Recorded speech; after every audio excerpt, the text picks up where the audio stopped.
Hello, everyone, and welcome to SCORE Fairfield County's live webinar on how to write an online sales letter that converts. I'm Mike Clem, a business mentor here at SCORE Fairfield County, and I'll be your host. Our presenter today is Elena Escalante. More on Elena in just a minute. But first, let me provide you with some brief information about SCORE. SCORE is a nationwide organization including over 11,000 volunteers with more than 300 offices around the country providing free advice to small business owners. SCORE is a part of the Small Business Administration. SCORE Fairfield County is comprised of more than 130 volunteers with a wide range of industry, process, and subject matter expertise. We offer three primary value-added services to small business owners. First, we offer free one-on-one mentoring, including face-to-face telephone, email, and video, although it is all remote at this current time. And you can access it via the Request Mentor link on our website or via the link on the screen. Secondly, we offer educational workshops and webinars, over 150 programs yearly, all of which are currently offered in a webinar format. And third, we have extensive resources on our website, including a network of subject matter experts at your disposal. Our next webinar is Tuesday, June 16th at 12 noon. The topic is how to use Instagram to market your small business, with Lorraine Duncan presenting. Please look for the details and register for this webinar on fairfieldcounty.score.org. Now let me provide you with some useful information about today's webinar. We have set aside time for Q&A at the end of the presentation. If you have a question, please use the chat window at any time during the presentation. It is located in the lower part of your screen. Our webinar will end sharply at 1 p.m. to respect your time. The session is being recorded, and the link to the recording will be available at fairfieldcounty.score.org within the next couple of days. It's now my pleasure to introduce our speaker for today's webinar. Elena Escalante is a certified copywriter and marketing strategy expert. Smart Hustle magazine gave her the 2018-19 Entrepreneur of the Year Award, and Highbox.co named her as a top 10 leadership influencer. Elena is the author and chief bookworm officer of EntreGurus.com, a blog with readers in over 150 countries that provides ideas and action from the best business books that anyone can read in under 5 minutes. American Express recommends your blog as a valuable resource for entrepreneurs. I'll now turn it over to Elena. It's all yours, Elena. Wonderful. Thank you so much, Mike, for that kind intro. And hello, everyone. I'm delighted to have you here. We are going to talk today about one of my favorite topics, which is sales letters. I would love to engage with you in the chat. So on and off, I'm going to be asking you to please give me your input and so forth. So I want this to be as interactive as possible because I want you to feel at ease and in participating and doing everything you want. One of the, Mike was kind enough to introduce me, but one of the things that most people don't, well, they should assume this about me, is that I absolutely love words. I was born into a family of translators. So from a very young age, I have this obsession with words and the way in which words move people, the way in which words can bring you to, uncontrollable laughter or incredible tears in a heartbeat. That is the power of a word. So with sales letters, you can move people. You can make them buy, you can make them laugh, you can make them sing, you can make them do whatever it is that you want, as long as you do it in the right way. And that is what I intend to teach you today. But before I dive into that, let's go to the very, very basics of this.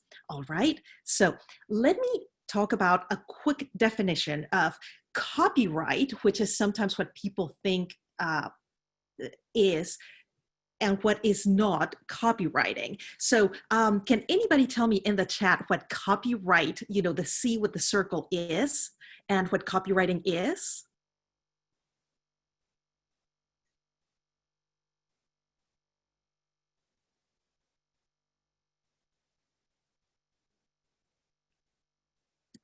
Let me see if I'm seeing this correctly. Okay, now it's coming in. Okay, cool. Okay, Michael says ownership of proprietary item versus writing text for ads. Perfect. Legal ownership, establishing ownership of content. Exactly. You guys got it right. So copyright refers to the legal aspect of protecting your intellectual property versus copywriting. Copywriting just means really writing copy. According to the dictionary, a copywriter is a writer of advertising or publicity copy.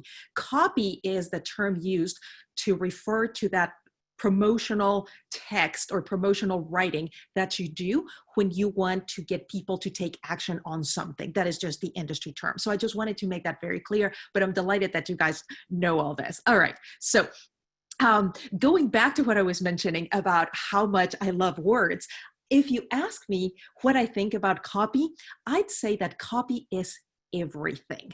And I will explain to you why.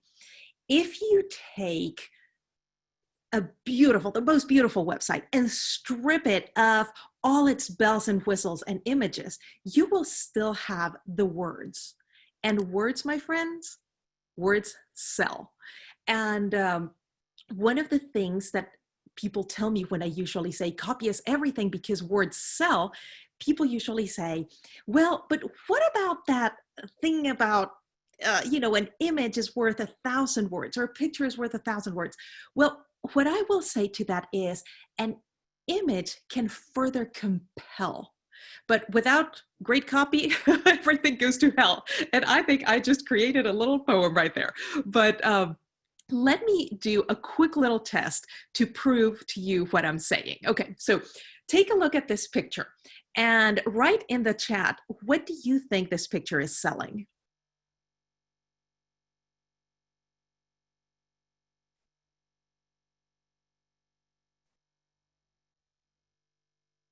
All right, so Tamira says vacation, Rocky says vacation, Nancy says vacation, beaks relaxation, flip-flops, very good, vacation. All right, beer. Oh, that's a new one. Awesome. I have to write that down.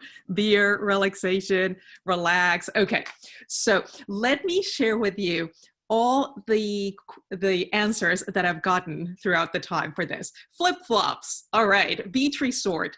Somebody one time said waxing.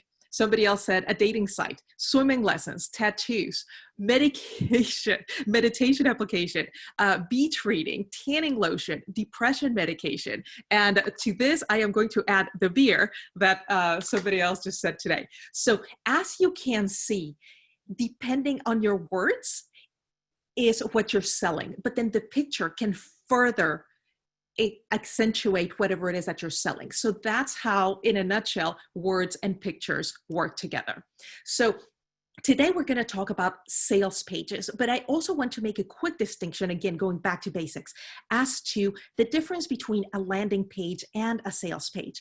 A landing page is also called a squeeze page or a splash page, and it's nothing more than a place where your audience comes in and you have something, but you have, as you can see here on the left, very little text and a button with a call to action. And that call to action is, in this case, reserve my seat, or it could be sign up for my newsletter, or it could be anything else, but it is quick. The reason why they're called splash, or again, just a landing page, is because people land there and there's nothing else to avoid distracting them from clicking on a menu or from linking to some other part. So what people do at a landing page is do whatever the action you specify so that they take that particular action. Whereas a sales page is a page that gives you a lot of information to entice you to buy something. And when I say buy in here, yes, of course, I mean a monetary transaction, but it could also be some other kind of result, whatever action you want. So it could be sign up again for something, for my newsletter or for my weekly blog or for the recipes that I'm putting together, or for, it could also be donate to my charity. It could also be vote for me. It could also be whatever it is that you're asking in that particular call to action. That's what a sales page is going to do for you, excuse me. So here's an example of a sales page, and I am going to quickly turn to the internet to show you. Let's see, give me 1 second. Let me just move this down here because I've got it right here. So obviously, because I couldn't put the length of this on my presentation, I just want to scroll down to show you how lengthy these can be. And I'm sure that you've seen them, but they go on and on and on and on. And I will explain why they go on like that. Let me go on to another example. This is one that I did with Ryan Levesque, this gentleman, for a book for the New York Public Library. And this same thing, if you look at it online, I've got it right here. As you can see, it goes on and on and on and on, and it explains a lot of information. It has testimonials. It has a lot of things. So this is what it looks like if you take a screenshot of all that lengthy sales letter. That's what it looks like. And that is the difference between a landing page and a sales letter. Now, when we talk about length, let's look, for instance, at Harry Potter, right? Okay, it's the whole series is over 4,000 pages. So if you go back to a letter like this, to a sales letter, some people think, oh my God, but this is so long and nobody's going to ever pay attention. What I will say to you is there is no such thing as long copy. Again, because take a look at this story. There's only such a thing as boring copy. And your copy, whatever you write, will not be perfect for everybody, but it will be perfect for your audience. And the reason why you want to give them as long a piece of copy as is necessary, I'm not advocating for long, but as it's necessary, is because you will determine who is in your audience, who you want to attract, and what information they need to know in order to make it compelling enough. Because if you're talking face-to-face with someone, that's a fantastic thing. And you can read their body language, you can answer their objections and so forth. But on the internet, you get one chance. And that's why in that one chance, you need to target all of these different types of buyers. And again, the reason why some of these seem so long is because you are targeting in one piece these different types of buyers. If I were to categorize them in, let's say, in the ways in which they want or obtain their information, it would be like this. You have what are called spontaneous buyers, who are the ones that are always there, that will always buy whatever it is that you're selling. The big time fans, the ones that are always first online. Apple comes out with a new product, and they are the ones that write the super lengthy, that make the 2 days of lines outside the Apple offices and so forth, or the Apple stores to buy. So they are, right then and there, they're the ones that buy right away.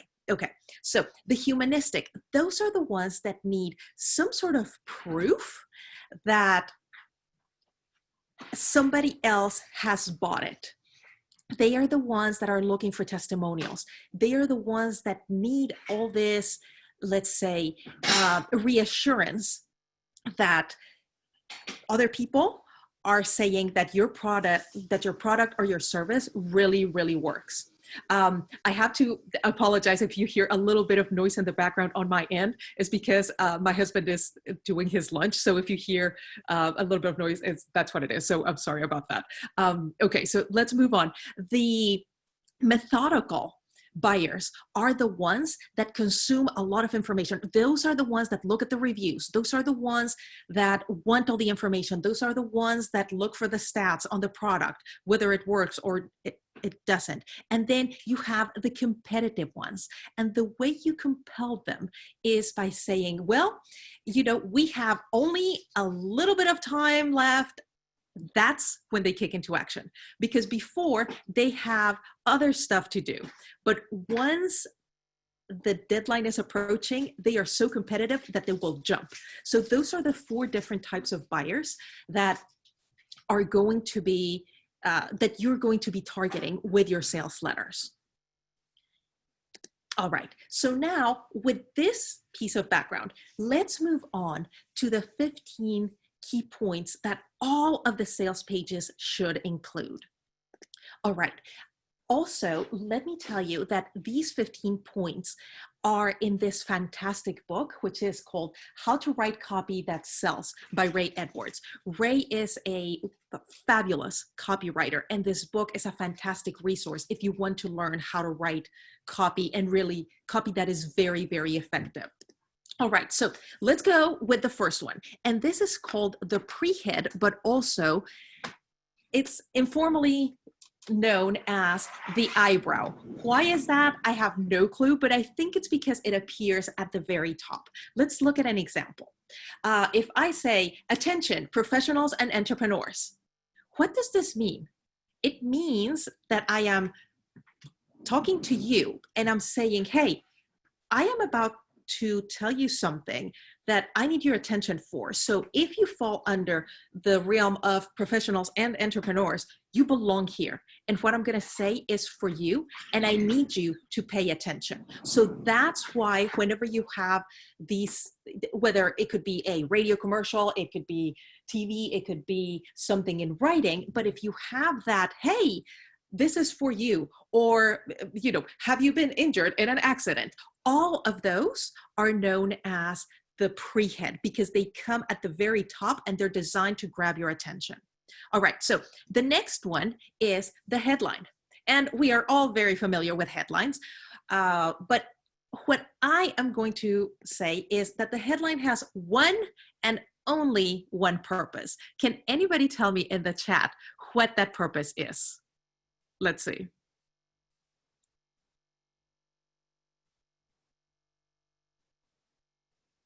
Okay, Rocky says subject. Okay, yes, to entice, to read the next line. Yes, exactly. Sam, you got it. Ding, ding, ding, ding, bingo. Randy says to excite you, grab you by the throat. Yes, that's true. To not hit delete, bingo too, exactly. So the one purpose of the headline is simply to catch your eye and to make you want to read more.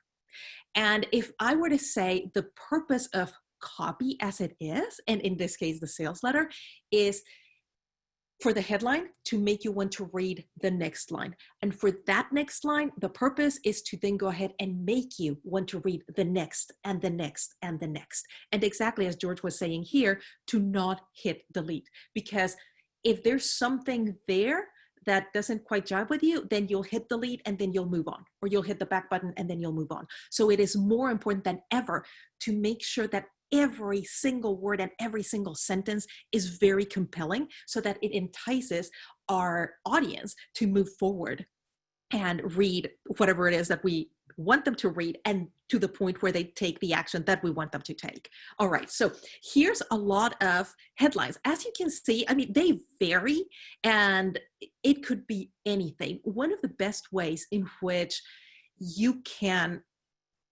work with headlines is by having a swipe file. A swipe file just means taking some headline that enticed you, that you thought was very cool, that it definitely grabbed you, something that was very interesting, and keeping it for you. And you can always adapt. I will never ever say copy because that's plagiarism, but you can always adapt and be inspired by it.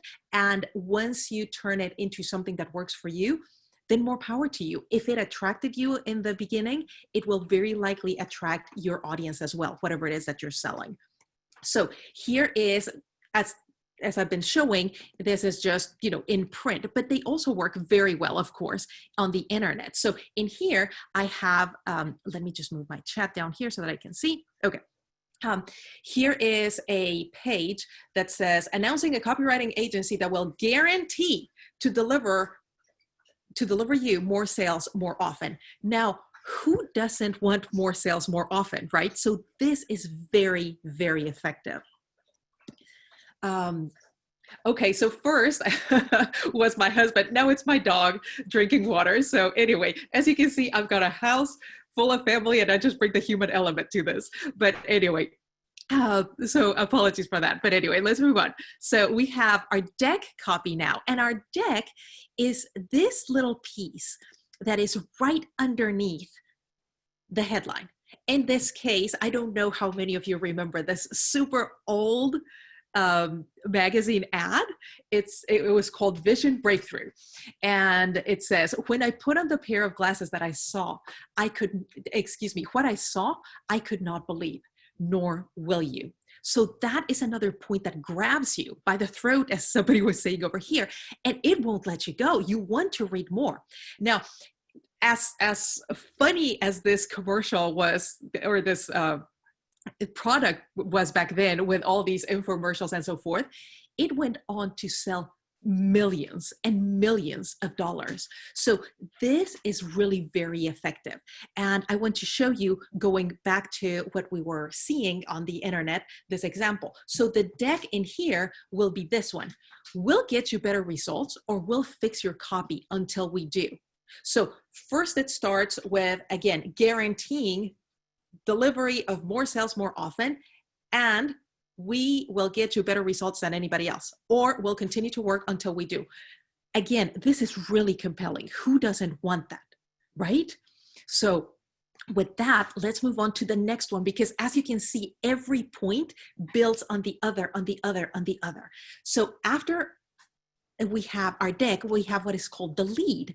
And the lead is another little paragraph that sums up what you're about to see.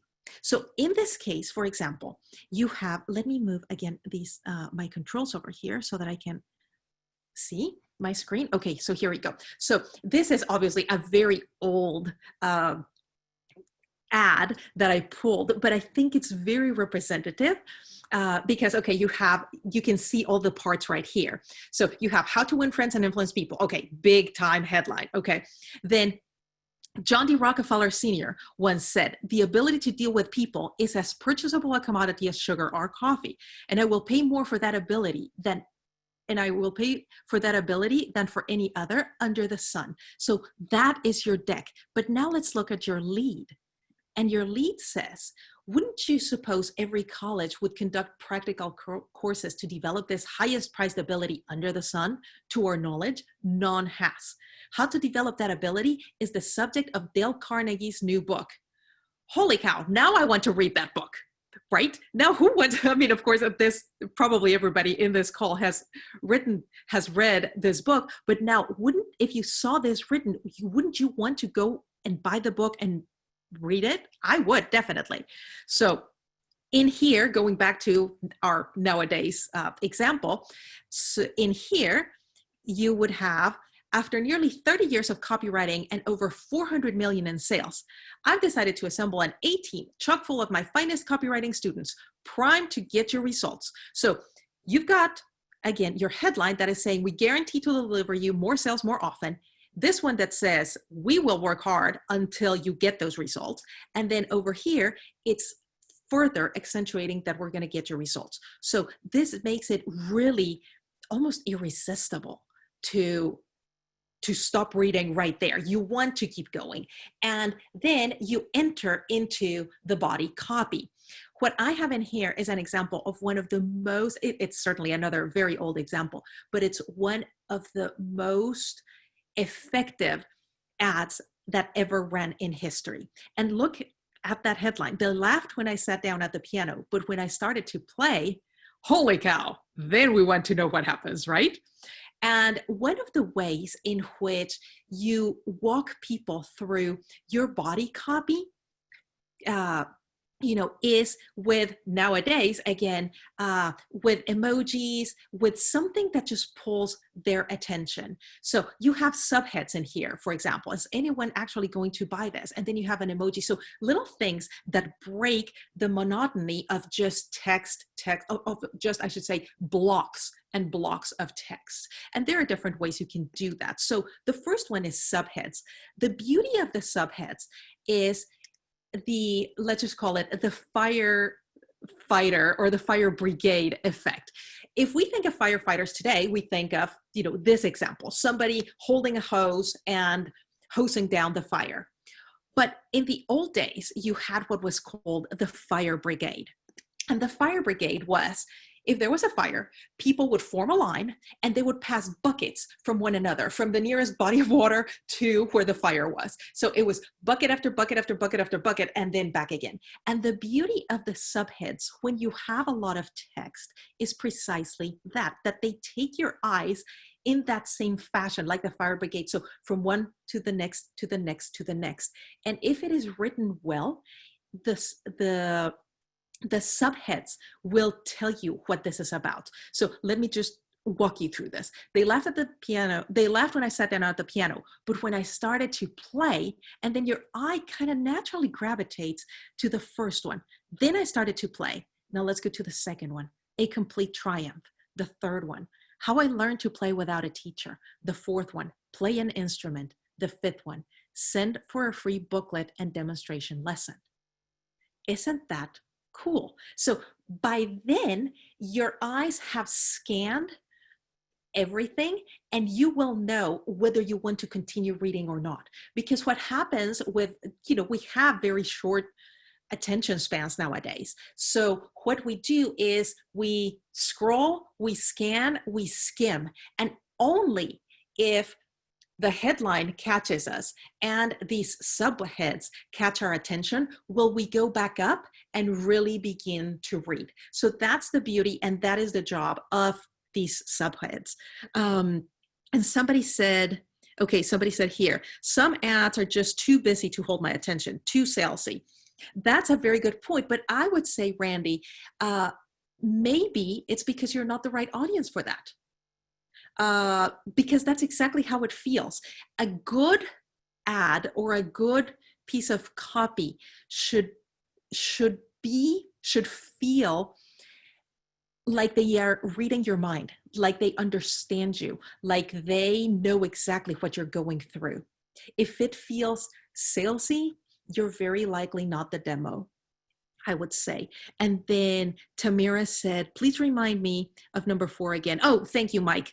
Lead was number 4. Okay, cool. Thank you. So let's move on. So as you saw, we have these things. And going back to what I was saying, these subheads, excuse me, and going back to what I was saying as to how we all skim and scroll and scan, the next point is, of course, the bullet points. They're awesome because in one, at a quick glance, they're easy to read, they're short, they pique your interest, they naturally pull your eyes in a sense towards them. They're very scannable. They're also, they're like an itch that you have to scratch. A good bullet point, really incites curiosity. So you can play along with bullet points to make your sales letter very, very attractive. And as an example, you can have bullet points per se, meaning as a bullet, as a dot, but also don't think that you cannot do anything else. You can have arrows. You can have that little icon of the emoji of the hand pointing. You can do whatever you want, and also if you're talking about, 7 things that you should do when blah, blah, blah, and you want to put them in bullet form, you can, because you're writing a list, you can definitely use a numbered list, 1, 2, 3, 4, 5, 6, 7, or however you're talking about. So with bullets, you have all that freedom as well. That is very helpful. Let's see. Somebody else, somebody is asking, how will you know if your subject lines will be catchy enough to convert a sale? Is there an online site where we can use to determine if subject lines will convert or not? Yes. What I can do is I can send you, if you send me an email, I can send you a list of resources that I have. And I will put my email on the chat. Why don't we do this? Let me just get through this and I will just I will give you guys my email at the end. But I am happy to share a lot of different resources that I have for that with you guys. All right. So let's move on to the next one.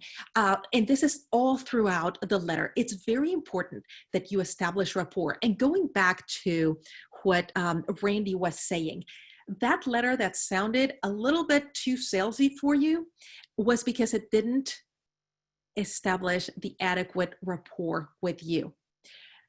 One of the things that we run into, again, the sales letter, is that people, the one that is writing or the copy doesn't convey the necessary credibility. So then you start to doubt the effectiveness of the product or service that they are selling. And this is simply a matter of us being afraid. You and I and everyone has felt it. We as an audience, or your audience where you're selling something, we are all afraid that somebody's going to just rip us off, that this is not going to work, that that they're just going to run away and never ship the item, or that. So that fear dissipates when you establish credibility. But something else that is also very important to say in the subject of fear, it's almost like jumping into a pool. So at first, your fear only allows you to dip your toe in the water.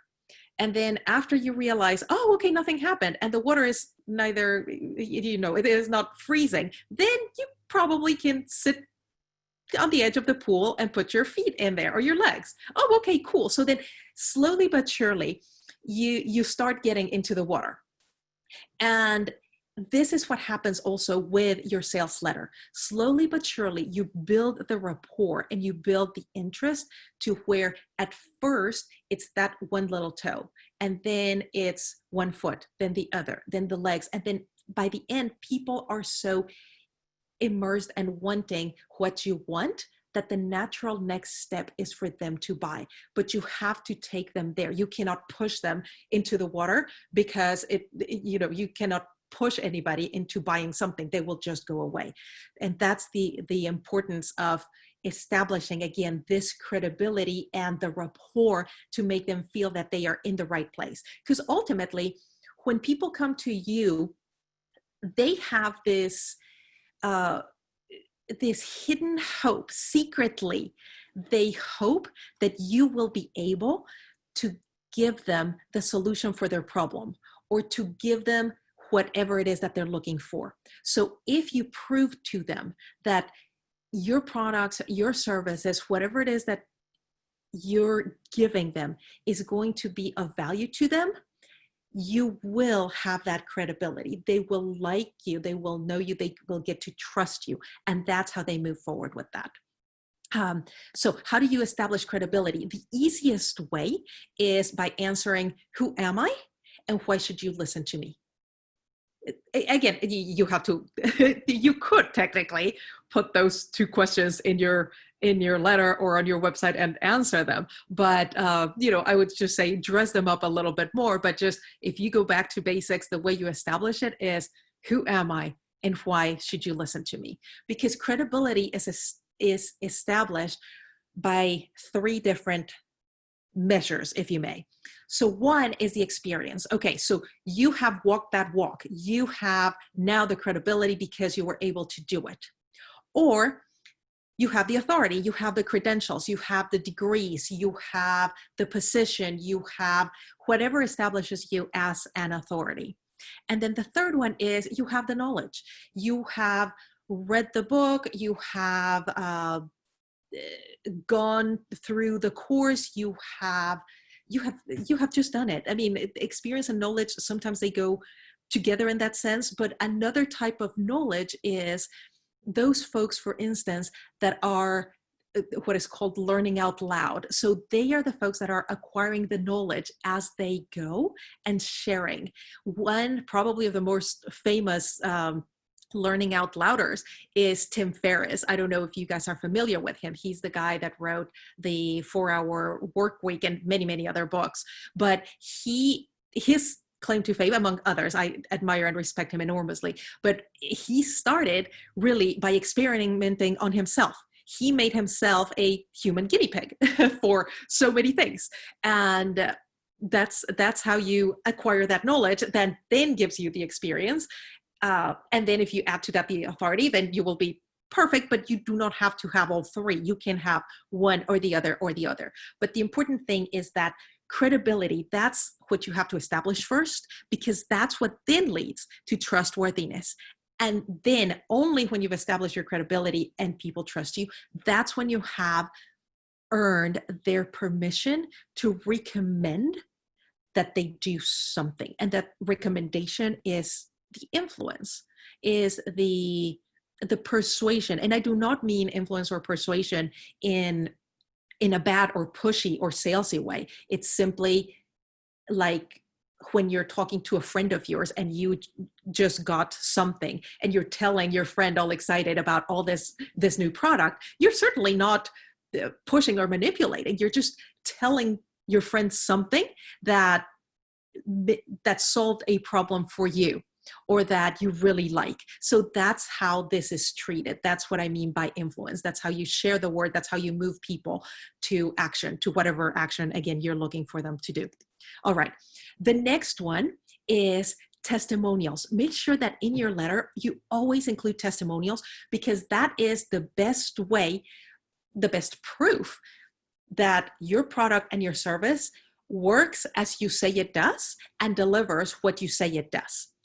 The best way, the best testimonials are the ones on video, because you can see the people, and the more candid they are, or the more real they look, the better. Because a lot of people, what they used to do in the past, and sometimes they still do it, is they hired actors. But if you have somebody that looks just like a normal person and who is actually a person that bought your service or your product, and then they decided to do a testimonial for you, that is infinitely awesome.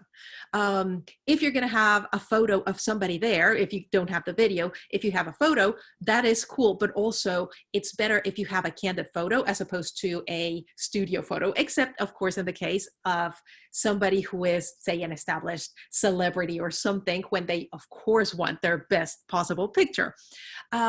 Another thing that makes for a great testimonial is if you add a website for them. So-and-so says, oh my God, this person was a fantastic dog sitter.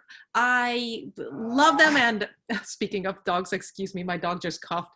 I think he knows that I'm talking about him. If you have somebody that says, oh yes, a dog sitter, she is fantastic, I love her. And then it's, the name Mary from 123.com. So that way, if I am looking for a dog sitter, I can go to 123.com and send a message to Mary and say, hey, Mary, I noticed that you left a wonderful review or a testimonial for so-and-so. Can you tell me a little bit about your experience? And believe me, I have done that.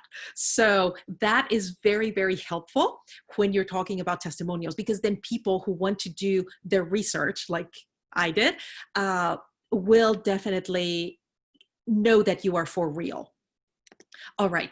But what happens if you're just starting out, or if you do not have testimonials? Well, that is not a problem. If you have a related quote from somebody who is famous or from a credible source, that is very helpful, as long as you do not imply that they are endorsing you. But if you are talking about, for example, if you have a product, or actually, let's do a real case. Tell me in the chat what you guys do. So tell me what you do, or tell me what your product is.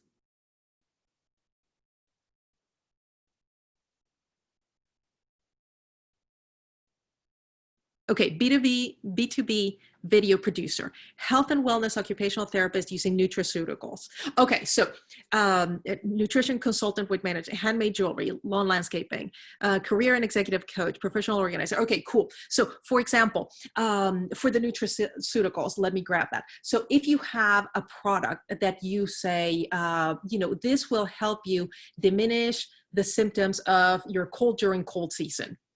But you do not have testimonials yet, you can cite as a study. For example, the University of such and such did a study on how this herb or how this supplement really helps you diminish the symptoms of your cold during cold season, or something like that. So as long as you're citing a credible source that is relevant to what you sell, that is great. But then again, just never imply that they endorse you. All right. So let's move on to the next one. And the point number 11 here is what is called value justification. Whenever you're selling something, make sure that you are justifying the value. And usually, I like, whenever I'm writing for my clients, I like to put that value justification at 10x, meaning whatever the price that you are going to pay for the product or service, you are going to get in value 10 times more that amount. And the way you show it in your letters is with what is called the value stack. So for example, this is a value stack slide for a funnel boot camp, right? So you can see in here the bullets that, look at that second bullet. I create your viral quest funnel in 10 steps, and then you have $10,000 value. Then the next one, a $10,000 value. The next one, $10,000 value. The next one, $10,000 value, $5,000 value, blah, blah, blah, blah, blah. So they were giving you a $100,000 value, or however much money is here, for only 10% of that. Or again, usually the rule of thumb is 10 times the value, but you can approximate it. But the point in here is you have to really, really, really provide that value. So you cannot just put a value stack like that and get it, pull it out of your sleeve. You have to, for instance, if you're saying in here, if you're offering the one-day create your viral quiz funnel, which is a $10,000 value, you have to sell that separately on your website for $10,000. And in here, obviously, you are building a package that is going to cost less, but you're going to give them all this information, which is fantastic, and that is included. So they really, really have to perceive the value, because otherwise it looks as if it's fake. All right. So the next point is what we all know as the guarantee, which in copywriting terms is called the risk reversal, because what you're doing is taking the risk and reversing it, meaning putting the risk on you. And we have all heard that, 100% guaranteed or your money back. That unfortunately has become such standard that it's no longer just enough to have that. So my point is, you definitely should have a guarantee, and preferably 100% of your money back, but just saying it like that is not enough. What you have to do is put a beautiful guarantee together that tells your audience, that you are really in charge of all the risk. So you get, for example, 100% money back if you don't like this, or I will, or I will do something for you, or I will double your money, or I'm not saying that everybody can do that, by no means, but you have to give them a little bit more than the standard to make it really compelling for them. And give me 1 second. I am looking at the chat at the question. So nonprofit, what is there if no ROI applicable? Make it up. I don't, Oh, you mean for the value stack, Kathleen? Why don't we do this? If you don't mind, let's wait until the questions at the end and I'll expand on that definitely. And then Edward says, how do we know whether a person who wrote a sales letter is just for gathering prices or price shopping and are just using your letter to renegotiate with their current equipment provider? Meaning, how do we know? Oh, wait, I think, okay, so let's talk about that at the end. Let me just finish this, and then that's a point that we can definitely talk on. So if you don't mind, Kathleen and Ed, let's just wait for that. I may ask you if the chat goes up too fast to please repost that when we're at the Q&A. Okay, so anyway, so that's the guarantee. Again, you have to just dress up what is now the very basic so that you can take that risk or minimize the risk that the audience is, again, afraid to take. Another point, this is optional, but this I would highly recommend. The bonuses. You know how sometimes when you are buying something and it's the baker's dozen, it's the additional something that makes you buy, or it's the additional something that compels you or prompts you to take action right then and there. Think of the bonus as quote unquote an extra degree. And let me tell you what I think of it. Water boils at 212 degrees. So at 211 degrees, you can make soup or you can make tea. But at 212 degrees, that water can push a train. So that is the difference between okay and holy cow, here we go. That is what a bonus can do for you. If it's a great bonus, and usually if you add bonuses that are targeted to the objections that your clientele will have, that is what is going to move the needle towards them buying. All right. So the next one, and we're almost done here so that I can take all your questions, is the call to action. The call to action is super important, but you would not believe how many people write a sales letter and they do not include a call to action. Don't ever, ever, ever assume that people know what they need to do. You need to tell them. And further, you need to walk them through it. But in order to understand who you are talking to, you need to know what stage of awareness they have in terms of your product. So you may be talking, there's an acronym that also appears in the book that I mentioned that is called OPEN, and it stands for oblivious, pondering, engaged, and need. So oblivious is somebody that really doesn't know much about your product or your service. Those are the ones that you really, really need to educate. Then the ones that are pondering are the ones that are already aware that you exist or that your product exists or that the problem is there. They may even be beginning to experience such a problem, but they're not quite there yet. They're not quite committed. Then the ones that are engaged are the ones that are actively seeking a solution. And the ones in need are the ones that are in pain. They're the ones that have the headache or the migraine and that need that medication right now. Whereas the oblivious ones, they may know that they have a head, but they may not know where their head is. So that's how it goes. So when you know these stages of awareness, then you can make that call to action specifically for them. All right. Then you can make an offer. A hard offer that just means, buy now, because that is what the ones in need want. A soft offer. Try our product for 30 days and see if you like it. Oh, okay, cool. Or the early bird special. Or, you have all of these offers in here. The limited supply. That's one way in which you can have scarcity. And scarcity also propels people to buy. You can also have it for a limited time.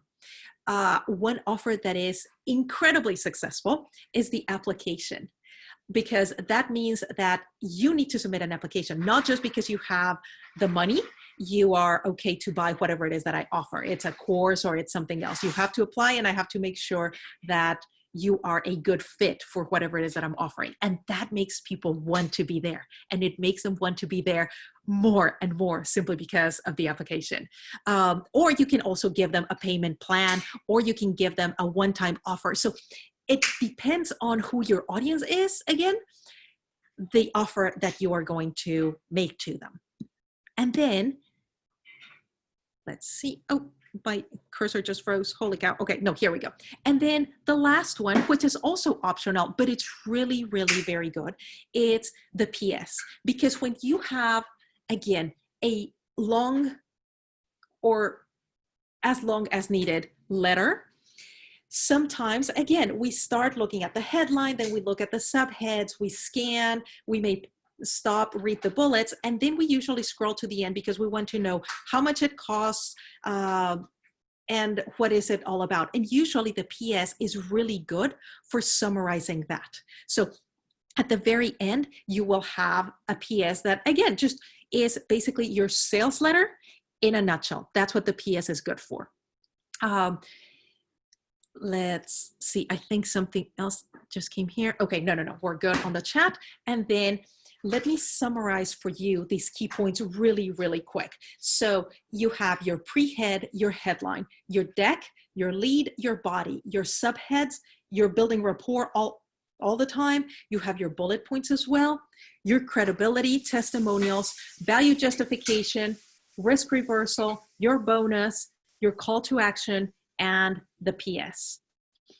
And with that, once you have that, then it's super important that you do what is called a CUB review. And CUB stands for, the C is confusing, the U is unbelievable, or the B is boring. And what that is, once you have your draft, then you give it to somebody who preferably has not been involved in you drafting it, or has not is not all that familiar. So give it to a friend, give it to your neighbor, give it to somebody, and said, could you please do me a CUB review? Tell me if there is something that is confusing, something that is unbelievable, or something that is boring in what I'm talking about. And they will tell you. And those are the things that you need to refine to further give your letter the success that it needs. Because what happens is that when you have a reader from your audience reading this online, if they come to a point where something is confusing, they will not buy and they will leave. Or something that is unbelievable, and then you will, what happened is what somebody was saying earlier, it's just not for me, it's too salesy. It's like, I don't believe this, it's no. Or boring. Yeah, if it's boring, you just want to run away. So that's what happens if you don't do this CUB review. And this is immensely helpful, again, because it will help you hone in those points and really give your letter the success that it needs. Another thing, I've been talking about long copy, or as long as it needs to be. Usually the rule of thumb is the more expensive the ticket item, the longer the copy. If you're selling chewing gum, you don't need anything but just one, 2 lines or something like that. If you're selling a car, if you're selling one of those super expensive masterminds, if you're selling something else, yes, you do need longer copy so that it can be really compelling and really convincing to your people. So for those of you that want to get in touch with me, I am happy to help in any way I can. There's my LinkedIn, and those are the 2 sites where you can get in touch with me. I would love to continue talking, but the time has come to open it up for Q&A. So let's take it away, and let me go back to the chat right here and see what we have. Okay, so Joe says, please repeat why the PS is important, because the audio was garbled. I'm sorry, Joe, that the audio was garbled. The PS, and George said the PS is a quick summary at the bottom for people who skipped the letter and just jumped to the bottom. That's right. Thank you so much, Joe. Appreciate it. How do you find possible objections? Well, Barbara, the possible objections, you kind of know them simply because it depends on what you're selling. I would imagine that you're selling something that online that you have sold before, so you would know. Or you can simply sit down with one of your clients and ask them. I think so. Kathleen says, if your brand is unknown, how much explaining should be done? A lot. But I would say don't start with your brand in the sense that you're educating them about your brand. Educate them about the problem that you solve. Educate them on how to, again, solve whatever it is that they need or how to get what they desire. And by virtue of you being the educator or the enlightener of whatever it is that they want to achieve, you will become that trusted brand. Let's see. Somebody says, Sandra, I'll show your LinkedIn info again. Oh yeah, absolutely, absolutely. Oops, hang on for a second. There it is.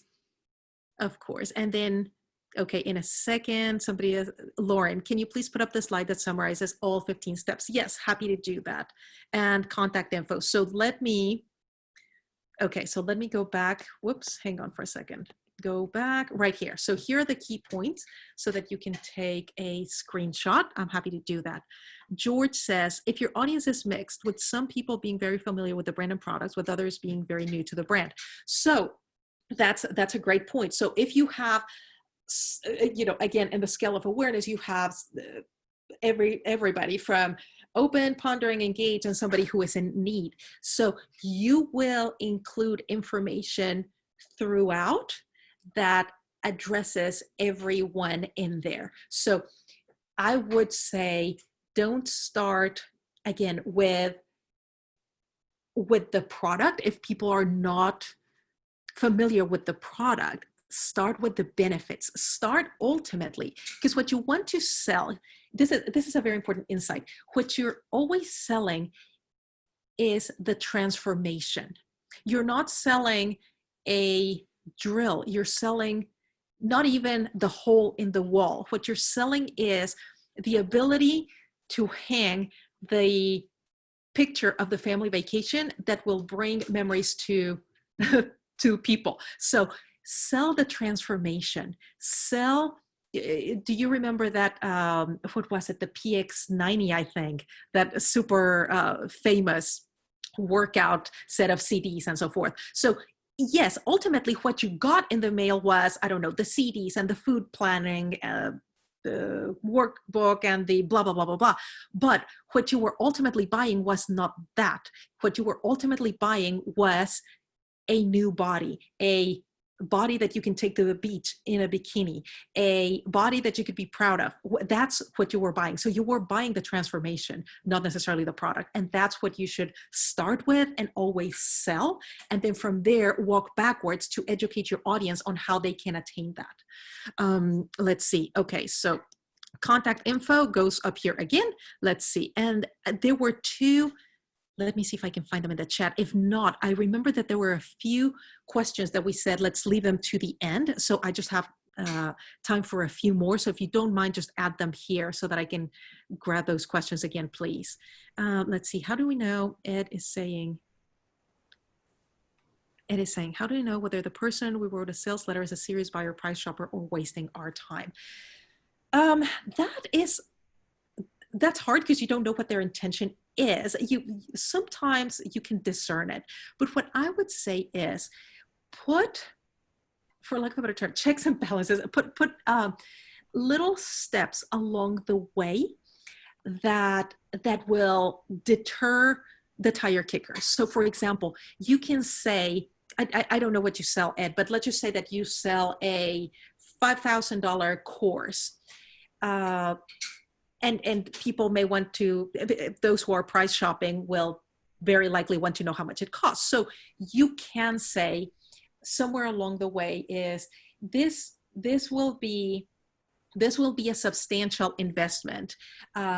This is not one of those courses that just cost $3,000. This will be for somebody who can make a larger investment. So without necessarily giving it away, there are ways of telling people, of letting people know whether they,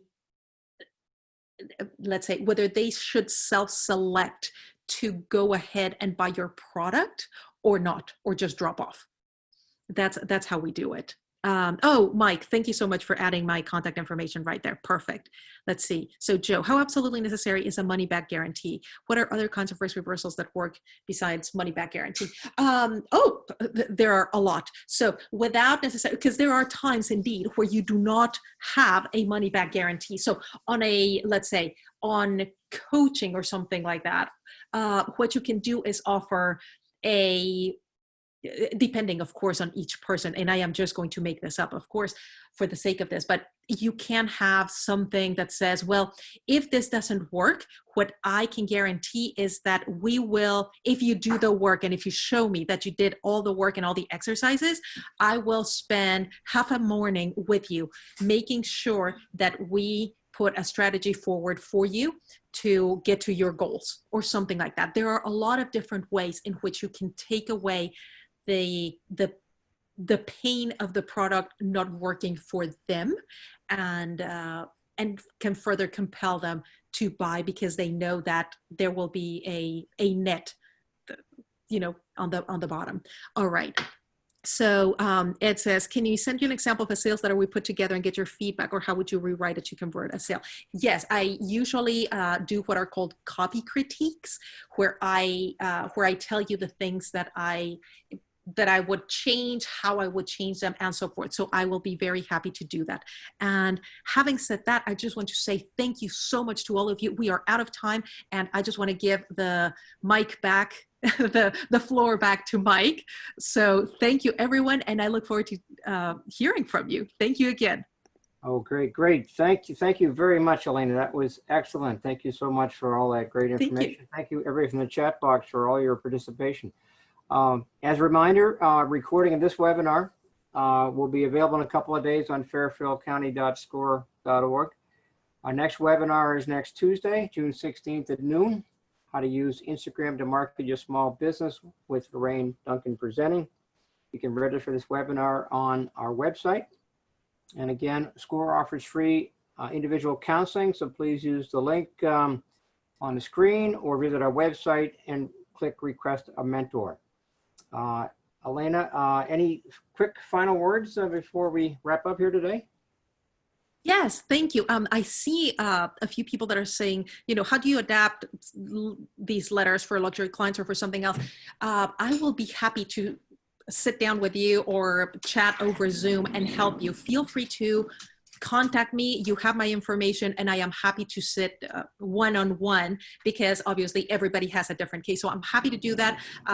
Or if you guys found this very helpful and want to do a workshop, we can definitely work with Mike to bring a workshop to you, or I'm always happy to help in any way I can. And I love SCORE. So thank you, Mike, for the opportunity, and thank you for everyone. Thanks for being here. Okay, well, thank you, Helena, for presenting today. Really appreciate it. And thank you all for attending SCORE's live webinar today. And I hope everybody has a nice day and stays healthy.